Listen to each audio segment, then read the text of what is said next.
Welcome to this space where love is true.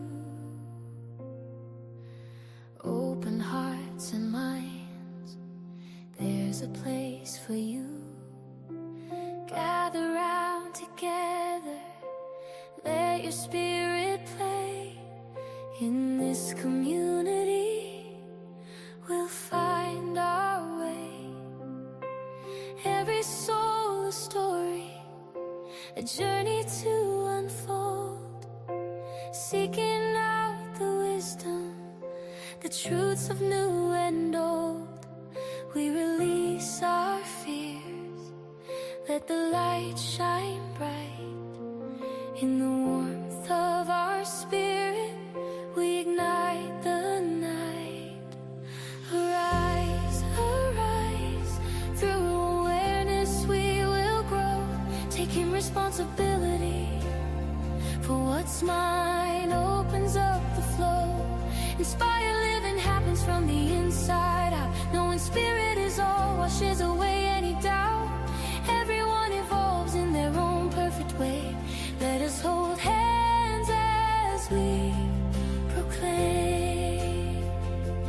Arise. Steps of faith we take with courage in our hearts. Every voice a chorus, every smile a part. From every corner of our city we come anew, with open arms and spirits to embrace what's true. Feel the energy rising, the joy in the air, as we sing our song of love. Let go of despair. Here at the center, there is a seat just for you. Sharing in the laughter while we co-create the new. Rise, arise, through awareness we will grow, taking responsibility for what's mine, opens up the flow. Inspire living happens from the inside out, knowing spirit is all, washes away any doubt. Everyone evolves in their own perfect way. Let us hold hands as we proclaim. Arise. Together we explore the realms of the divine, unfolding to our potential, weaving hearts sublime. Every journey matters, every truth we share.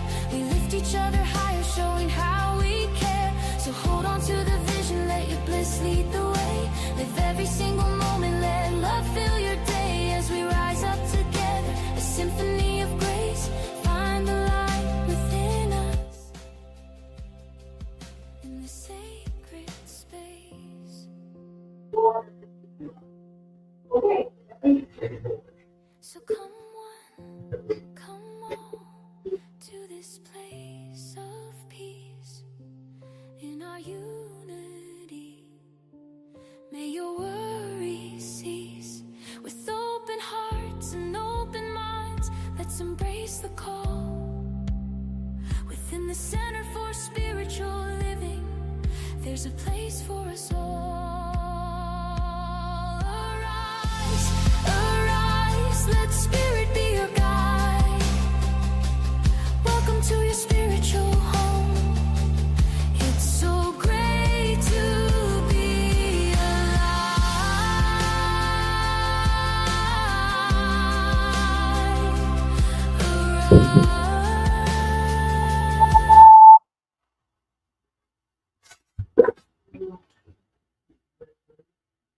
Arise. Good morning, St. George. I'm Bill Smith. I'm your host today, and I just wanted to welcome you to our Sunday celebration here at the Centers for Spiritual Living, St. George. Where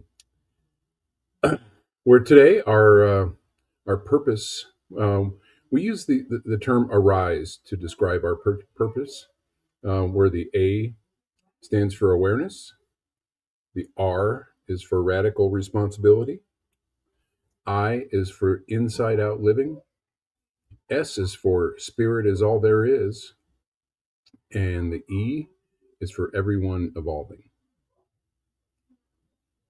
Our vision is that we are a community-focused center, actively living, sharing, and nurturing our members and friends so that all of us may live our best lives. Our mission is that CSL St. George is an open, inclusive, and evolving spiritual community that supports its purpose and vision through the following: through sacred wisdom celebrations, through empowering transformative education, through youth and young adult programs, through dynamic music ministry, through community inreach and community outreach. We've got a full team working on this today. I am your host, and I'll also be doing the invocation. Marina Anderson is teching for us today, making everything happen behind the scenes, but you'll see her toward the end. Alan Stanley is going to take care of our musical talent today. Charles Smith is going to do a reading for us, and Rev Rachael Dilling is giving our message and our talk this afternoon, or this morning. Sorry. Hopefully we won't go into the afternoon. Couple announcements to cover. We will have a Zoom conversation today at noon, so welcome you to pop on, and you can find that address on our website. And we are all typically there and talking about the talk and what we think that meant. The Path of Vulnerability, April 12th, will be our next in-person service. Reverend Joe Kovach will be delivering the message, and you can get more details in our newsletter. Prayer requests. We have two, and we've actually just added a third practitioner, but we are available for prayer anytime you would like. We can do that in person at our in-person meetings, or if you want to reach out to us outside of that, just contact us at our at the website, and then go to the About page and find us, and an email will come streaming to us, and we would share that with all the other practitioners and staff, and everybody would be praying for you. When we're in person, we have a bookstore. Most of the books there are used, and you can donate one if you'd like, or take one and leave a love offering. So we have quite a selection. It's growing every week, I think. So come take a look at that.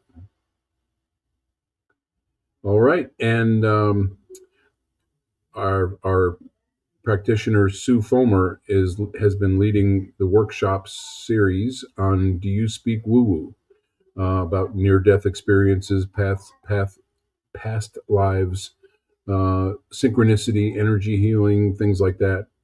The next one is April 26th. After service, usually starts about 12:30 for an hour and a half. Look forward to that. Financial Peace University is coming up, and Charles Smith is going to be leading that class, and he is our treasurer and financial expert. And I'm going to let him tell you a little bit more about that class and why you should be there. Charles? Thanks, Bill. I've got a question for everybody.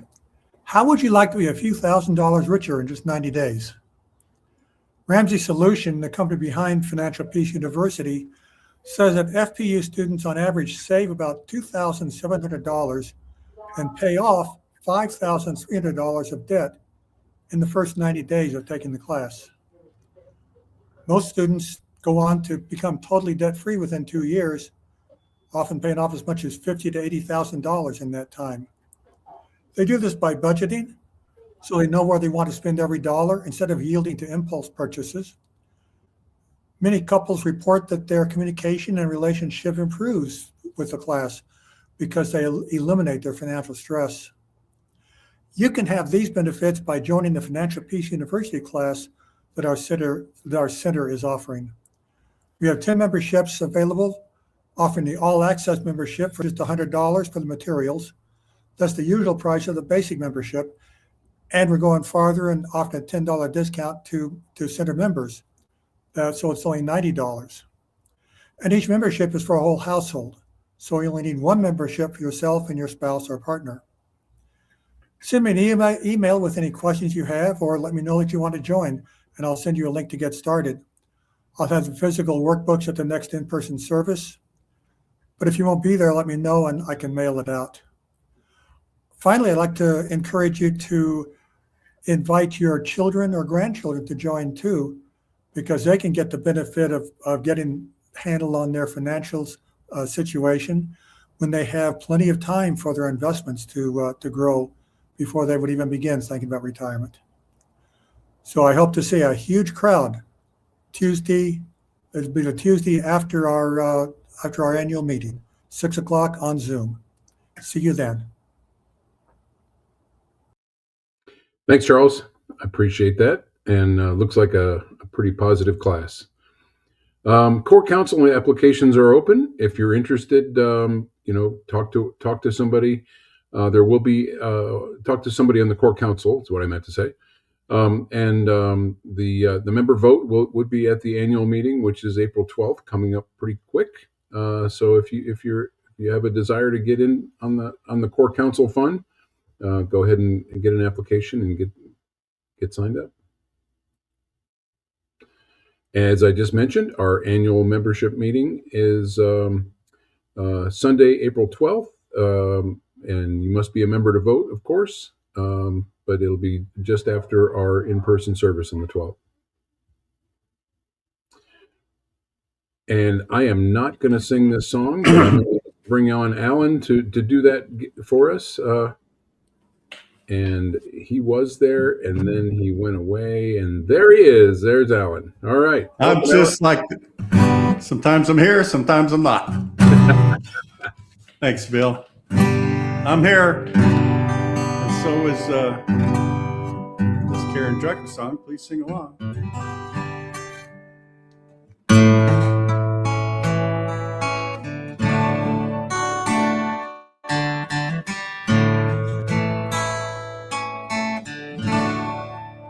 I am a gift, no matter what age, no matter how I look, there's beauty in each stage.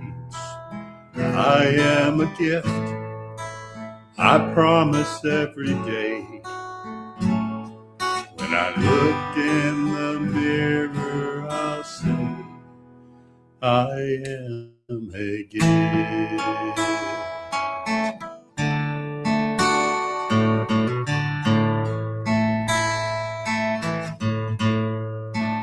I am a gift, I've lived really well, and every year I've lived has a different tale to tell.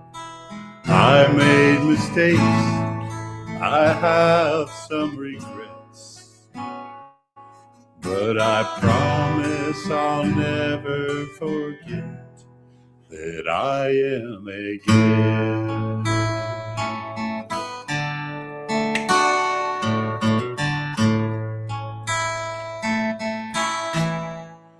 There may be times when I forget the truth about me, when it seems time and you are just marching on without me. That's when I might need you to find me, and ever so gently remind me that I am a gift.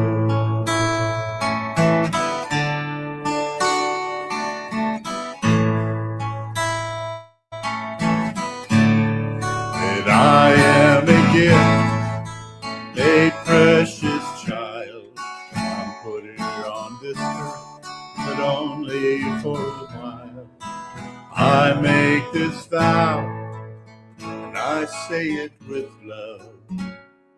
I am perfect, whole and health, and I am a gift. I am a gift. I am a gift. And now we're going to turn it over to Charles, and he's going to do our reading for us today. Hello, Charles. Thank you, Alan. You know, I've always liked the poem Desiderata. It's a prose poem by Max Ehrmann, written in 1927, and it experienced a surge of popularity in the 60s and 70s when it appeared as a spoken recording and was widely available on posters. Desiderata is a Latin word that means things desired. Many people are not familiar with this poem today, so I'd like to share it with you. It reads, "Go placidly amid the noise and the haste, and remember what peace there may be in silence. As far as possible, without surrender, be on good terms with all persons. Speak your truth quietly and clearly, and listen to others, even to the dull and ignorant, for they too have their story.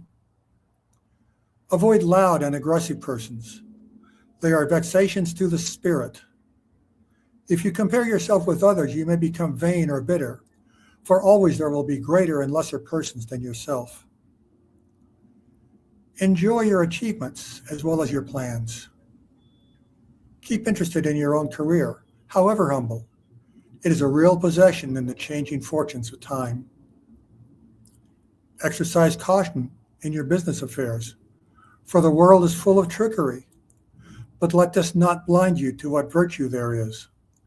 Many persons strive for high ideals, and everywhere life is full of heroism. Be yourself. Especially do not feign affection.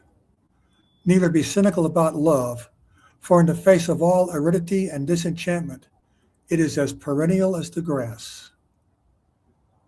Take kindly the counsel of the years, gracefully surrendering the things of youth.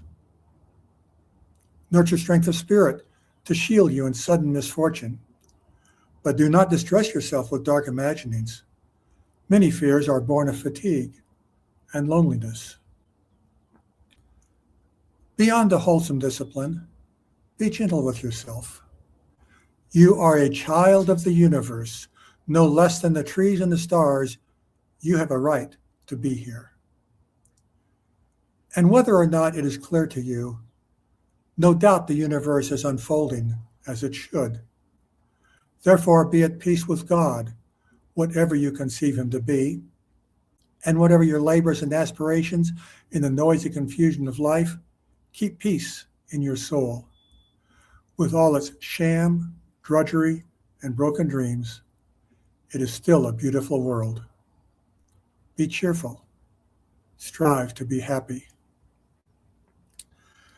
When I first told Joe I wanted to do this reading, he suggested another great poem, Robert Frost's "Stopping by the Woods on a Snowy Evening." At first glance, I didn't think these poems shared much of a theme, but I'll tie them together shortly.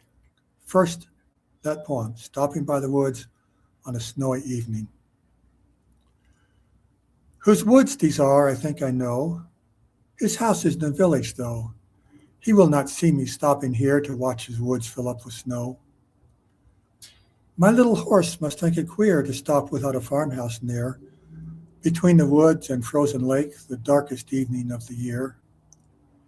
He gives his harness bells a shake to ask if there is some mistake. The only other sounds the sweep of easy wind and downy flake. The woods are lovely, dark and deep, but I have promises to keep, and miles to go before I sleep, and miles to go before I sleep. I've always considered stopping by the woods to be simply a reminder to take some time in our busy days to pause and enjoy nature. Poets.org, the website, describes it as often interpreted as a mediation on the tension between the allures of nature and the obligations of life, which might just be a fancy way of what I just said. But either way, both it and desiderata remind us to be true to ourselves rather than surrendering to others' expectations of us, to be aware of the possibilities in the world around us and responsible for our thoughts and actions, for our lives, and to have a possibilitarian attitude. And with this in mind, I think it's appropriate to end either poem with, "And so it is." Thank you, Charles. Two really, really striking poems, and I appreciate you bringing them to us today. Two of my favorites, all-time favorites. I agree. All right, now I invite you to join us for the invocation today.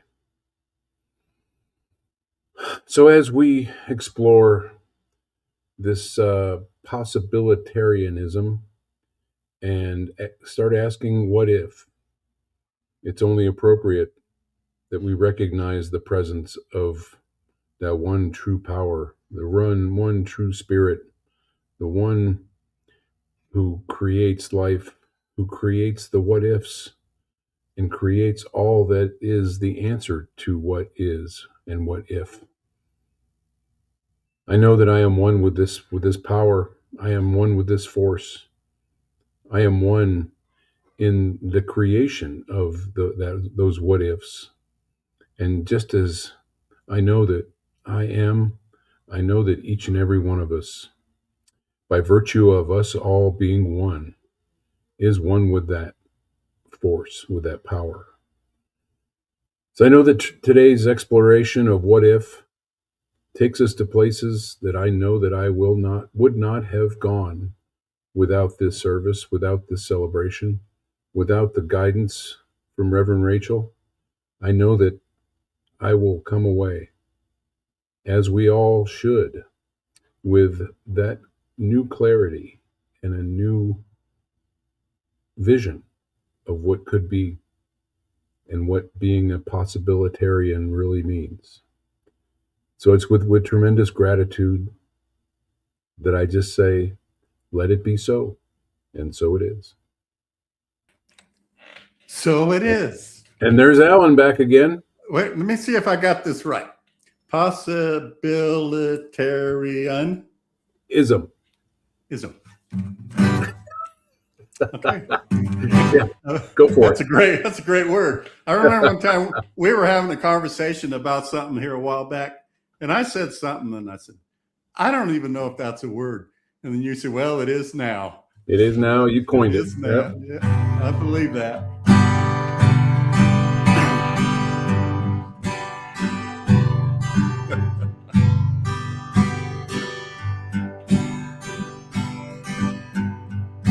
Somewhere there's a river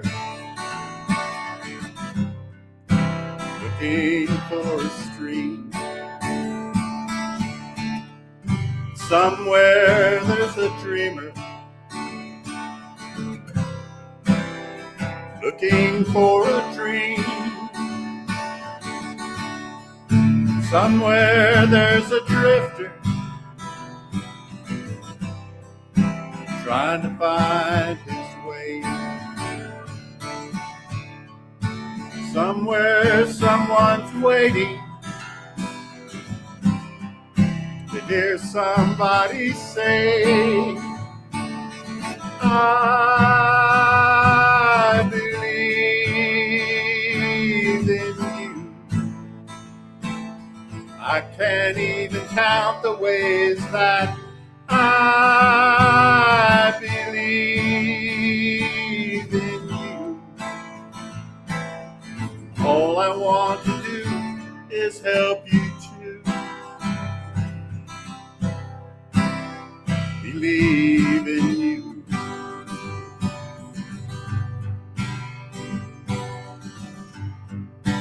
Somewhere someone's reaching, trying to grab that ring. Somewhere there's a silent voice learning how Some of us can't move ahead. We're paralyzed with fear. And everybody's listening. But we all need to hear. I believe in you. I can't even count the ways that I believe in you. All I want to do is help you to believe in you. I will hold you up. I will help you stand. I will comfort you when you need a friend. I'll be the voice that's calling out.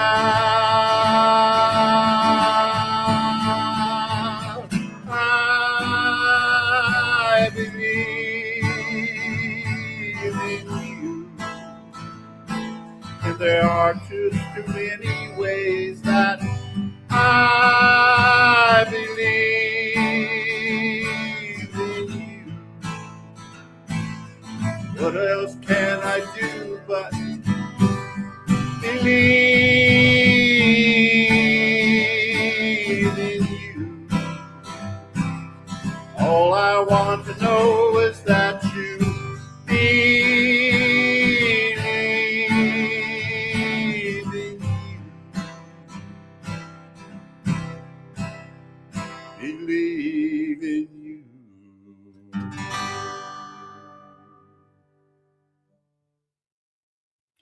Thank you, Alan. Another good one. I like Thank that you. one. Yeah.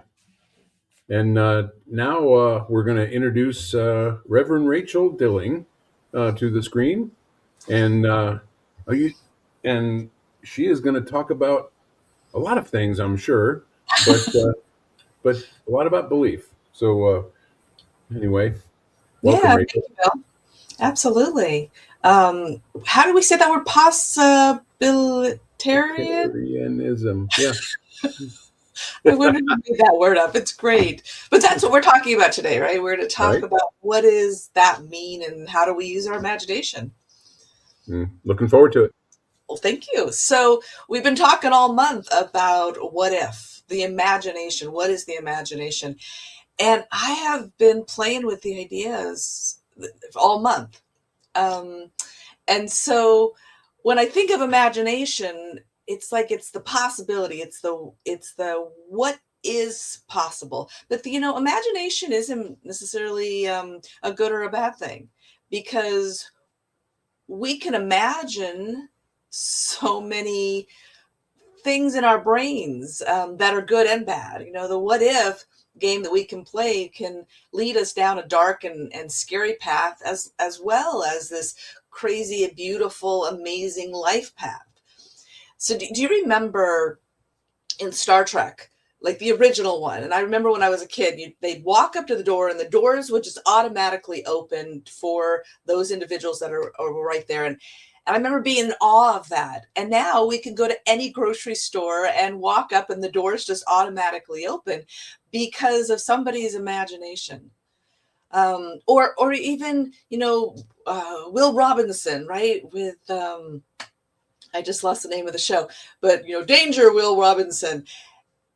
The idea at that time that a robot could be taking care of a boy and connecting with him, we were all like, oh my God, that's amazing. And now we have AI, and I've got friends that actually will sit and have conversations with ChatGPT or create profiles in AI so that they can, have somebody who can compassionately listen to them. It's amazing what imagination can do and what we can allow it to do. So the first slide. I remember taking one of the very first classes I took with CSL, and I was sitting in the class and I brought a friend with me, and we were asked, the assignment was to imagine the perfect day. And me being I was all taking it very seriously, and I wrote down very strategically what the goals were that I had been creating for the last month or so, very careful in my verbiage to make it powerful and present. All the things they teach us when it comes to setting your goals and setting clear intentions. And when it came my time to read my document, I was so secure in it, and I read it proudly. And then it was my girlfriend's turn, and she read, if I had my perfect day in my imagination, I would swim and be a mermaid in the water, or I would ride along in the magical forest on my unicorn. And I remember going, what? And I was like offended, like she was not taking this very seriously. And at some point in time, it dawned on me that she was so open at the top. She was so willing to see something beyond what reality was, to not define what it was supposed to look like based on other people's ideas. No, she played in the concept of imagination. And so I look at that and I think to myself, imagination is one of those things that we're kind of shamed about. Get your head out of the clouds. That's just your imagination. Didn't the Temptations have a song? It's just your imagination, or my imagination running away with me, right? Because it's not a real thing. But it is. It's only through our imaginations that we can create a world beyond what we have right now. If we only lived in what this reality looks like in our eyes and ears and our senses, we would never grow. We would never become more. We wouldn't have AI. We wouldn't have magically opening doors in grocery stores. But because someone was willing to look beyond what is to what could be, something amazing happened. And we all have the power, right? So allowing ourselves to take that time and live in a place of an imagination, living in what could be, what is possible, is what the what if is all about, what the world, what life is all about. It's exciting and it's possible. Science is right there with us. I'm sorry. Look, Julius has come to join us. So science is right there with us, and it lines right with our concepts of where our brain is. And so, I love the when we get backed up by the technology and the exploration of the physical world. So the Hans Berger discovered in the 1920s that at 10 hertz frequency, we can get into alpha wave, or our brain starts functioning in the alpha wave, right? And what is the alpha wave? The alpha wave is that place between sleep and awake. It's a magical place, and I use the word magical because it gives us the opportunity to be creative, to get out of the logical, practical mind and get into what is possible. And then in the 1980s, the discovery of gamma waves of our brain, which hits us right about 40 hertz frequency. And what that does is it creates a solidarity. It brings things into connection and allows that alpha to connect with the possibilities, or not the possibilities, but the practicality. So the imagination isn't the opposite or in contrast with practicality, because I'm really good at practical, right? It actually, where we have to be aware of and what we need to pay attention to is that we don't allow the practical part of our brain, which is very necessary to navigate in the world that we live in, but that it doesn't take away from the imagination. We have to give imagination its voice.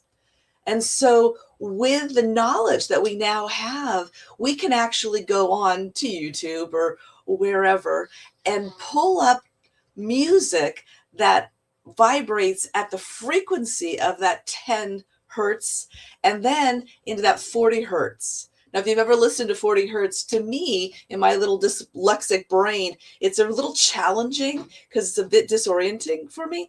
But I also have heard people say that it helps synchronize them and gets them into that mode of creating that connections, which is amazing. You know, we could also go into quantum physics, but I'm not going to do that yet. So the imagination allows us to look for what we want. You know, there's that old saying, the book is always better than the movie. And, you know, I've had a couple of major experiences with that. Remember when Harry Potter was so huge and everybody, you know, all the kids, it was a mass craze, and my daughter was right at that age. And we did books on tape. And so I remember we were driving to California for whatever reason it was, and I put on a Harry Potter, and we drove to California. I remember sitting in the parking lot to the house that we were going to visit, and we sat there and just listened to the rest of the chapter because we were both so immersed in the magical world of Harry Potter, which was amazing, right? And it's because we have the ability in our imagination to set the room, to see the brick, to create the visual pictures of the faces and the tones, and just the way our imagination can create that world.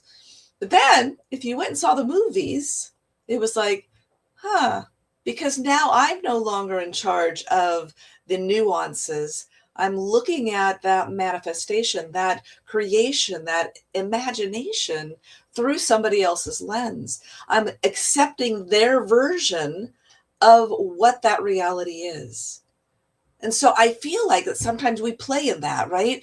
In the world that we are living in right now, we accept somebody else's perspective of what it is we're supposed to be seeing and doing and experiencing. And when we do that, we deny ourselves who we really are. And not that that's wrong, because sometimes it makes things easier and allows us to pave that path to where we want to get to. But I also think that it takes away from the gifts, as Alan was saying, that I'm a gift. And if I'm not in my full potential, and if I'm not taking the time to see where I can go and what the possibilities are through my unique lens, through my creation, and I'm only relying on the creations of those around me and accepting that perspective, I feel like we're doing a disservice because we're not connecting to the one, the whole, that universal mind. We're only relying on what this reality is feeding us. Because I truly believe that only through allowing our imagination to play out, to see what the possibilities are we able to be authentically who we are. Not accepting somebody else's script for what my life should look like, which is really easy to do. It really is. You know, there was another book that went from it was a major book. It was called The Bridges of Madison County. And I read that book and it shifted my entire perspective of life. It was a very impactful book for me when I read it. And I was so excited about the movie coming out. And when I watched the movie, I thought it didn't, because of somebody else's vision, it didn't have the same impact on me as when I read the book. And so I'm going to suggest that we take that time and spend it in defining our own realities. But we don't. And why is that? Why do we not take the time? Why have we been stifled to not be the Imagineer that, that's what Disney calls their creatives, our Imagineers. Why are we not the Imagineers of our lives? And I think there's probably three basic reasons. One, we have the control, right? We want it to look a certain way. We want it to be a certain way. We're in a certain expectation of what we want our lives to look like based on somebody else's script. somebody else's perspective. And so we hold so tight that we don't allow the flow. And when we're holding that tightness, that control, we're trying to micromanage every step of the way versus saying, this is where I want to go. Allow me to flow in that direction. I also think it comes from that fear of disappointment. If I dream too big, then how is that going to happen? I remember when I was married to my first husband, and he was turning, I don't remember what birthday it was, but I had this wonderful creation in my mind of flying in his mom and his best friend, and having a big party, going to one of the casinos and renting a ballroom and having a live band, and just the excitement and the fun and the event was beautiful in my brain. And then there's this reality that set in, and I went, oh, but I could never do that. There's no way for me to create that. I was in my early 20s. I didn't have any money. How do I fly somebody in from San Francisco to make that happen? So I think that's one of those things that happens is we get these beautiful, amazing visions in our imagination, but then we shut it down because I don't know how to do that. And at that point in my life, I didn't have the trust in the universe, the trust in the possibility to move forward in how do I create that, opening myself up. And then I think that we've been trained, right? So we want control. We want it to look a certain way. We're afraid that we are not going to be able to make it happen. And so there's a lack and a disappointment. And then there's that, the way we've been trained to do our lives and submit to what other people think we should be doing. And unfortunately, that's one of those things that happen, but not always, because when we take the time and we're allowed to be who we are, knowing that what I want wants me, because that is the magic of life. So going back to principle, that everything first happens in the mind of God. And when we allow ourselves to be in that space of imagination in a positive way, because again, we know that we can go down dark roads with our imagination as well. If you've ever spent the night worrying about somebody because they haven't called you, that's our imagination as well. So if we shift it and we allow the excitement of the imagination to be what we're focusing on, that is the mind of God. Everything in this world, in this reality, first came from the mind of God. And I know that Reverend Joe has talked about this throughout the month. So if we remember that a chair does not come into this reality without first being an idea of a chair in the mind, then we are able to create from that space, right? And so it always takes me back to seed, soil, plant. When I was in practitioner training, that was the ongoing joke. The answer to any question is seed, soil, plant. So what do I mean by that? Seed, soil, plant is about taking that seed, that idea, that dream, that imagination, planting it into the creative soil of the universe, of God. And when we plant that seed, we don't know how it works. Even in this reality, when you plant the seed into the soil, we don't know what's actually happening there. We know something is. We can tell you what is happening, but we can't tell you how. And what ends up happening is whatever seed I plant, we get a plant that comes from that. So we know that if we plant a watermelon seed, we will get a watermelon. If we plant a carrot seed, I'm not going to get a watermelon, I'm going to get a carrot. And in that process, we create the reality that we live in. My reality is based on the seeds that I'm planting.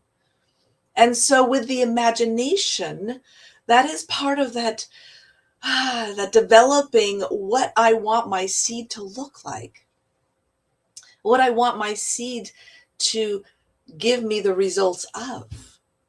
And so being willing to take that time and play in that space so that I can develop the seeds to plant, to create the life that I want, to manifest who I want to be, to become that person that I want to be in the future.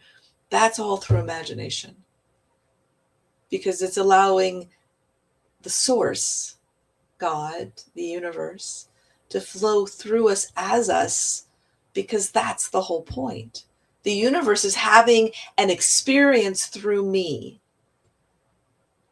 And if I try to control it and I try to keep it tight, I am not allowing the flow to happen as it should. Should's a bad word. As it could. So here's the homework. Actually, I'm going to tell you a little story first, and then I'll give you your homework. So I don't know if you've heard of Max Alexander.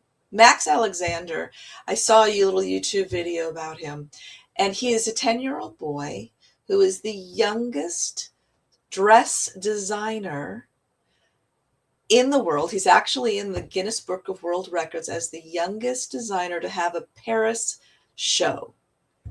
So he was 4 years old, and he declared to his parents, I want to be a dressmaker. And his mom, being the supportive, loving woman that she was, started teaching him how to do that, got him fabrics, took him to classes. He learned how to cut and how to sew and how to put something around and do the way the dressmakers do. I don't know exactly what that looks like. To the point where his creation started getting attention. And in that attention, he started getting more mentors. And in that getting the mentors, he then became, he had a runway in New York City and eventually in Paris. He's 10 years old. But because he has the imagination and he's willing to embrace it and to move into it, he has created something unimaginable. And I believe, Jesus says in the Bible that we need to be childlike. We need to have the wonder and the awe and the belief of a child. And Max Alexander shows that perfectly, that childlike belief and conviction and possibilities. And that's what I'm going to encourage you to do this week, this month, this year, is play in the possibility. So take 5 minutes a day, just 5, and daydream. Think of what is possible. If you were to live your fullest life, what would that look like? And maybe at first it's silly things like I take a walk in the grass without any shoes, just to feel the earth. And then maybe it becomes something more. Maybe then it becomes, I want to go to Europe and I want to walk through Europe. Or maybe it's, I want to go see a concert, or I want to experience this, or I want to do that. It doesn't matter as long as we're taking the time to feel and honor ourselves in that place of what is authentically mine, to forget about what we know and allow ourselves to receive what it is we need to know to be who we are, because we're all so amazingly different. So thank you for opening up, to be open at the top, and to allow your imagination to guide you to the life that you deserve. Let's pray. So knowing that God is all there is, all knowing, all powerful, all present, knowing that God is the source of all things, that universal energy that flows in and of and through me, I am so very grateful that I am able to see something bigger than me, see something larger than what I am now, knowing that life is amazing, is beautiful, is inspiring. And I am so very grateful that I can step into that inspiration and become an imaginarian, a possibilitarian. Thank you. Thank you for the inspiration. Thank you for the the knowingness, the trust, the faith, the motion, knowing that as I am, we all are. In this one, there is nothing but possibility. And for this, I am so very grateful. So very grateful. And so in thanksgiving, I say, I release my word into the law, knowing it is done, done, done. And together we affirm by saying, and so it is, and so it is. Yes. So I have an affirmation for you. I live as proof that we are one spirit, limitless and loved. One more time. Say it with me. I live as proof that we are one spirit, limitless and loved. Thank you.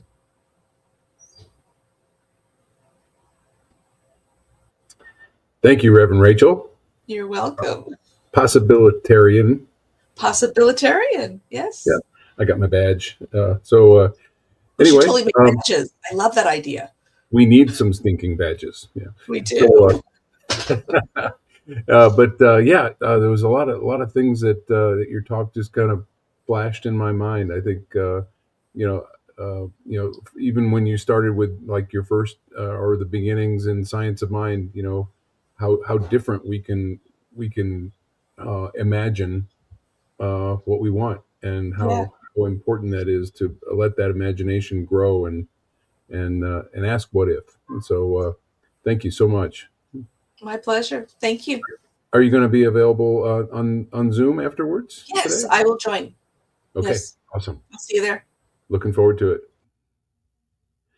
All right, we've got a couple more announcements at the tail end here, but first I want to talk a little bit about abundant prosperity. And abundant prosperity, in this instance, is about giving and giving to the center, which, believe it or not, helps the giver as much as it does the gived. If you're moved by today's we should say spiritually fed by today's service. There's a number of ways you can give, either using Zelle, which is bank to bank kind of thing, which is what I do, or you can go online and use the PayPal link there, or you can just send us a check by snail mail. So any way is appreciated and helps significantly. And in the spirit of circulation, I offer this offering affirmation. I am overflowing with love and abundance. I give from the source of my being, which is rich and unlimited. With joy and excitement, I share from this overflow. In return, the universe gives back to me in infinite ways, channels, and means. And so it is. All right. Just a reminder that Financial Peace University will be starting April 14th. I appreciate Charles having come on earlier and told us a little bit more about what we can expect from the class. So look forward to seeing you there. Upcoming services, we have many. April 5th, which is next week. Can't believe it's April already. Here we go. Reverend Joe Kovach will be back with us again, online, of course, Living with Presence and Deep Awareness. And then, as I mentioned earlier, April 12th, which is also the day of our annual meeting, Reverend Joe will be talking about in person, the path of vulnerability. And again, reminder that there will be a Zoom conversation today at noon, and I'm going to sneeze. Apologize for that. But yes, go to the website and you can hit the link and join us for that Zoom conversation today, soon after we close the ceremony. All right. Now you get to look at me for a second before Alan comes on. And then there's Reverend Rachel, and Charles, and there's Marina. And we are I'm going to say goodbye for this week. We got a song. We do. And I And hear a cat. Each and every moment, I remember who I am. I show up uniquely in the world in the way that only I can. I keep my thoughts clear, I create my own day. I know that there is power in every word I say. I show up, I glow up with every word I speak. I take it day by day and do it all again next week. I am abundant, I am free. I am love, I am me. I am joy, I am the light of the sun. I know who I am, and that we are one. our Possibilitarians. Bye. Have a great Bye, week. everybody. Thanks Bye. for joining us today. See you next See you at week. the Zoom meeting. Zoom, zoom.